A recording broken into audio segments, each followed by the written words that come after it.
পুজো, কেনাকাটা কিন্তু আমাদের এখনো শেষ হয়নি। কেনাকাটা করতে প্রত্যেক দিন কোথাও না কোথাও বেরিয়ে পড়ছি।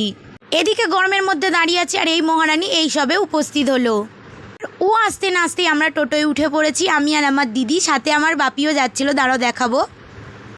তারপর বাবা ভোলেনাথকে গড় করে আমরা চলে যাচ্ছি আমাদের ডেস্টিনেশনে।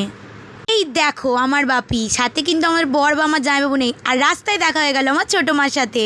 আমার বোনকে একটু হাই করতে বললাম, তারপরে সলপে এসে দেখা হলো আমার মামার বাড়ির দিদার সাথে। আর দিদি একটু কথা বলছিলাম, তারপর ওখান থেকে চলে আসি বাজার কলকাতায়।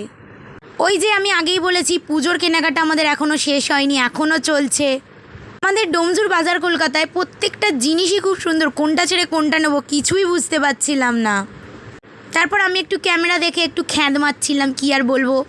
আর এই দেখো আমার দিদি এখানে এই জিন্সটা নিচ্ছিল, আমি আবার বলছিলাম যে হ্যাঁ হ্যাঁ ভালোই হয়েছে। তো এবার চলো তোমাদেরকে দেখিয়ে দিই আমরা কী কী কিনেছি। এই টপটা আমার, এই প্লাজোটা কিন্তু আমার দিদির ননদের। আর এইরকম সেম একটা টপ আমার দিদি তার ননদকে গিফট করেছে।